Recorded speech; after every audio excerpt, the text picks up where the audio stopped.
I'm Jeremy Greer. And I'm Gary Butterfield. And this is Days of Future Cast, where we are covering X-Men comic books. We're on Deadly Genesis number 2 of a 6-issue miniseries written by Ed Brubaker. We didn't talk a lot about this. You mentioned Criminal and Incognito and stuff like that. I had read a lot of that indie stuff. I guess that's indie stuff. I had read a lot of the original work from Ed Brubaker before I had ever gotten into these comics, and I was a really huge fan. So I like that dude a lot. I read a lot of that Daredevil stuff that he did. I thought it was really fucking cool and moody, except for all of the weird Typhoid Mary stuff. Like, that just got a little weird for me. But I really like this dude as a writer. Yeah, I've never read his Daredevil stuff. I've only read his X-Men superhero stuff.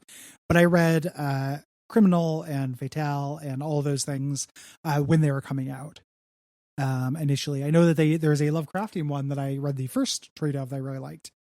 That he did. That was like crime and cosmic horror mixed together. That was really good. There would also be these really great like essays about old crime novels and movies. Yeah, what was the back of those? What was the name of that? I've read that. What is the name? I'm looking over at my shelf because I think I bought some of those. I'm trying to find them. It's not Fatale. I don't think. I think Fatale was before that, but it might have been Fatale. Yeah. Ed Brubaker, what you writing? Where this is the part of the podcast where we Google things. I have 3 volumes of this. I think it's what it is. But I can't. It looks like Strangers, but I can't actually tell. It's not called Strangers. I would know. I feel like I would know that. Sleeper. It wasn't Sleeper. That was his early one. Criminal Incognito. That was really good, but that wasn't it. Image. It is Fatale. Okay. So it is Fatale. We were Fuck. Yeah, it was Fatale this whole time. I'm going to put a marker right there just so I can speed everything to like 25,000% and then really fuck over the podcast people that do that in their podcast editor. Yeah. It should be noted too, Ed Brubaker is the guy who wrote The Winter Soldier. Yeah, absolutely. That Captain America arc that is a really good, like, obviously a big inspiration, not for the movie, which is one of my favorite MCU movies, but also just that tone of those Captain America movies. And also got to cameo in one of them. He was one of the Russian scientists, I think. No. Yeah. When you look at him, he's just a dude. Yeah, he's just a normal looking guy, like most comic book people are. So yeah, a white guy with bald by choice white man. Speaking of bald not by choice white men, Xavier's still missing. Deadly Genesis 2. Yes. The cover of this is Cyclops and Vulcan, who we don't actually have a name for yet, fighting one another. Yep. Vulcan's got a big smile on his face. He is not being hurt by Cyclops' optic blast. No. Lots of muscles on display here. So yeah, muscle dudes grabbing on each other. Yeah. We cut over to this little impromptu military camp set up where Kitty Pryde and Beast are trying to convince the army to let Wolverine go. Yes. Here. And man, Beast, his beard is really grown out too. Yeah, he's this artist just makes a real sloppy Beast. Just looking real shaggy. Brimley. Man, it's not good. With those Kelsey Grammer glasses. Yeah. Huge Brimley energy on this Beast. I got my haircut today. I think I mentioned this earlier. Because I'm wearing a mask and I'm not like engaging in chit chat, like I'm basically trying to hold my breath as much as possible throughout this entire experience. And on the TV, they had one of these housewives TV shows, and they were like this is Camille, and this is Camille's 2 kids, and then this is Camille's husband, and in walks Kelsey Grammer, and I'm like, are we really calling Kelsey Grammer Camille's husband? Camille's husband? If so, I'm into it. 100% down, but wow. Yeah. That's pretty good. That dude was Frasier. Maybe we could just say Camille's husband, Kelsey Grammer. I don't know. It's just really, really, I don't even give a shit about Kelsey Grammer. To be honest with you, I just was so shocked to see him. Yeah. So they're having this discussion. Basically, you can't hold Logan. He's not even a citizen here. He's from Canada, and nothing's working. The army is hardballing him until one of them has some little psychic spheres around his head, and he Jedi mind tricks himself into letting him go. Yep. And even though the Sentinel, when we see this in the panel, the Sentinel was shooting the X-plane with I-beams, even though the Sentinel had scanned it, Emma Frost is on board and has tricked the computer. She mind jacked the computer, I think, or mind jumped their scanners, which I think is very funny. Yeah, I love that they gave Wolverine an army uniform, but they didn't give him an undershirt. They just gave him a jacket. Yeah, I mean he's got dog tags, and it's like, yeah, they could give him a shirt, but instead they just give him a jacket so he looks cool. Yeah, it's very funny. Your nipples are really scaring us. Put this on, please. They get in there, they fly away. And Rachel and Cyclops are missing is the big takeaway here. And not good. They are in this weird room and they look like they have been kind of melted into this wall. And they are facing one another. Notably, Cyclops does not have his visor, and Rachel does not really can't use her powers. And Cyclops kind of freaks out when he realizes he doesn't have his visor, and neither one of them can use their powers. As the camera zooms out more, this looks almost like a science lab of some kind. Yes. And it looks kind of like the thing that we just saw in Days of Future Past. The old Danger Room. It looks like old Danger Room, yeah. The slabs they're on are on like pneumatic presses where they could just make them kiss. Yes. Like action figures if they wanted to. Kiss your daughter. I am Vulcan. Let's go to space and do incest. Woo! Yeah, like I'm gonna go fuck my dad. So and this is a big shock to Cyclops that he doesn't have his visor on. Yeah. Which I think is interesting. You'd think that he would, he sees things differently through his visor. We cut back to the Xavier Institute. And Havoc's here. Everyone forgot about that. This is during the Milligan run of X-Men where Havoc was on the other team. That's a really weird run that I would like to cover at some point. Just not that it's good, but like maybe the opening arc, just because it's really fucking strange. It's because it's odd. Yeah. They're trying to repair Cerebro, and Havoc just gets super mad that they're not doing anything but repairing Cerebro, so he just destroys Cerebro a little bit. It's real stupid. Like, we aren't finding Scott, and it's like, do you understand this thing detects mutants, you fucking idiot? Yeah. Like, this is the ScottFinder 2000. Fucking moron. Beast kicks him out. Like, Beast is like, we are trying to do that. You're making it more difficult. Get out of here. And he pouts, like he leaves, and he sees some ghost, but he's seen the ghost of Iceman and Lorna Dane making out. Ouch. Yep, back in the day. And basically like, Alex can't find out. We're naughty, sneak into my room, dun, dun, dun. And he brushes off Nightcrawler, who tries to check in on him. Yeah. So everyone's seeing Ghost back at the mansion. Over at the Kiss Presser 2000, to go along with our ScottFinder 2000, Rachel says that she can feel the psychic residue of Xavier, like he spent a lot of time here, like not actual thoughts, but like a mental footprint. And we get this like weird silhouette of Xavier in a wheelchair before they move on, and Vulcan comes in the room. Yep. And he's now wearing a cloak. Because why not?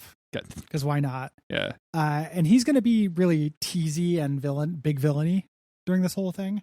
Like just very, you'll find out. He basically says like, you've seen this place before. You just don't recognize it. Cyclops says he's insane. He's like, well, maybe, but I'll tell you one thing. I'm not going to lie to you. Like everything I say is going to be true. Yeah. He also says like he kind of like mentions down here and then like and that he's been watching them upstairs. So like he's kind of giving us a lot of hints on what this could potentially be. Yeah. But yeah. He leaves though. He's got a plane to catch. Where Banshee is on a commercial flight heading to the United States with this laptop full of Xavier secrets. Yeah. And in air traffic control, our boy Kurt Wagner, full uniform, tin cup. I love it, dude. Cup. What did I can't remember the name of the flying one. That movie about air traffic controllers. But he's basically like, he won't tell him what it is. Like, if you just feel like this could have been emailed. Just 100%. It's a video file, and you guys have Shi'ar tech. Like, please just like put this on my Shi'ar phone that is strapped to my wrist or whatever, right? Like, put this on Shi'ar TikTok. Like, this is gonna be. The like, Shi'ar haven't gotten Google Drive technology yet. Drop a Eminem song behind it, and then like let me listen to. Drop the WAP beat, and let Moira tell me about how he draws Xavier as a shit. When it comes to whores in this house, Xavier is the number one whore. Uh, we, we got some whores in this house of M. So he basically says, he's there, he has to do it to trust it. And we cut over to Vulcan, who is in a hood, who is also flying a jet. They go pick up Banshee from the airport. Like, this is really like low stakes X-Men. I love it, dude. I love it. Yeah. We gotta go pick him up. They jump in the Jeep, take the hood off, man. They took the top off the Jeep, going for a drive, get some fresh air. Yeah.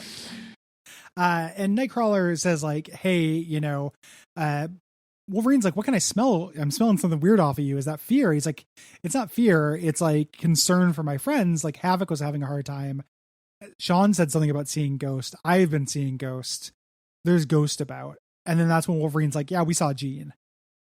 Before we were taken down, I love Nightcrawler. Ghoster about it. What? Excuse me? Like, why are you surprised at all? Like, Jean pops up all the fucking time. Yeah. I think that when she we didn't mention it last episode, but I think when she pops up, somebody says, not this again. Yeah. That's great. Wolverine does it. Yeah. Like, Jean shows up and she's like, not this again. Jesus Christ. Oh my God. We cut over, they're waiting outside the airport for Banshee. Banshee's getting his... are they waiting in a parking lot like normal people would when they're picking up someone from an airport? Okay. Nope. Just wanted to check in. They're waiting on a hill overlooking the barbed wire fence because Banshee's just going to like dash down the tarmac apparently and jump this barbed wire fence. Like on a scale of 1 to 10, 1 being totally fine if a Sentinel sees you doing it, and 10 being very much not cool if a Sentinel sees you doing it. Like, where would you rate standing outside of like an airfield? Like, it just looks suspicious, right? It looks really suspicious. And this was definitely like post 9/11 as well. Like, this does not seem correct. Banshee's there, like getting stuff from his overhead compartment, like getting his evil laptop or whatever. And a kid on the plane looks out and says, "Oh, it's another jet." They look out, and the jet is heading right towards the commercial plane. And that jet isn't the jet; it's the Blackbird. Yes. So Banshee does what any superhero would do, which is take his top off so that we can see that he has a uniform, and then goes and open the cabin door so that everybody's having a bad time all of a sudden. And then it seems like he's going to, and then jumps out and is like, I'm going to, scream this thing to death, and it doesn't work. And we see a giant explosion in the sky as Wolverine and Nightcrawler look on. And that's Sean dead, potentially. Yep. Rip to Banshee, but I'm different. Banshee stayed dead for a while, if I recall, but he did come back. But yeah, this is the big character death because this is a big event. Has to have that. Our backup strip is one of the better ones because it's a character that actually survives into the MCU. This is where we learn about Darwin. Into the MCU. Or into the, not the MCU. He was in First Class, but also into the comics in general. Sorry, I've been thinking about a lot about the MCU, and I was like, wait a minute. Did I miss a TV show somewhere? A webisode? Again, this is, we're going to go pretty quick. The basic thing is his mom was horrible, and he was a mutant. He has like physical deformities, and Darwin's whole thing is that he evolves. So like kids try to give him a swirly, and he evolves gills to breathe toilet water. So fun times there. Not great. He also gets recruited. Yeah, he also gets recruited as he develops more and more things and gets basically experimented on. And then he gets recruited just like the other guy did. I think I understand what's happening here, Gary. Yes, people are being recruited. Mm-hmm. It is a good. The one thing I really like about this comic is him trying to kill himself. And his bone, it's like the day he learned he couldn't kill himself without trying, his body grew softer and his bones grew soft. He almost bounced when he hit the pavement. I really like that a little bit. Yeah. People failing to kill themselves is like a trope I like.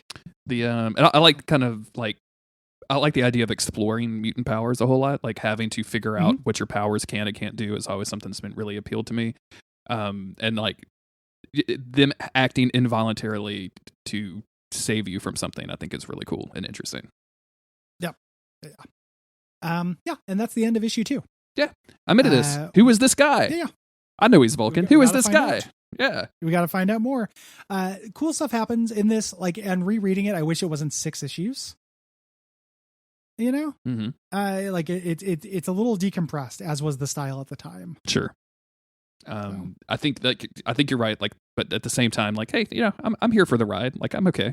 This will be like, and 6 episodes of the podcast. So, hey, we're putting in the fucking work at the content mine. Yeah, absolutely. Yeah. We appreciate you. If you like this show, you can support us on Patreon. If you go to patreon.com/Duckfeed.tv, that is the best way to support us. Most direct. But if you're unable to do that, ratings, reviews are helpful, and telling a friend.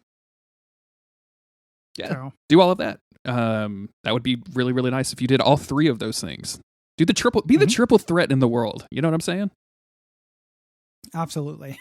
What would we triple threat you want to see in the world? What would we call the EGOT of podcasting listeners? What would be there's the review, there's the Patreon, there's the recommend. The RP, we need some vowels in there somewhere. Yeah. It kind of messes the whole thing up. I'm just trying to think. I don't know if I have it in me, man. I got to grab some food. Okay. I'm going to think on it and I'll get back to you next time we record. Yeah, sure. Absolutely. Yeah. We'll definitely remember that joke. I'm going to remember this 1 month from now. Yeah. 100%. Yeah. Get at me, everybody. Yeah. Thanks for listening. We'll be back soon. Bye. Take care.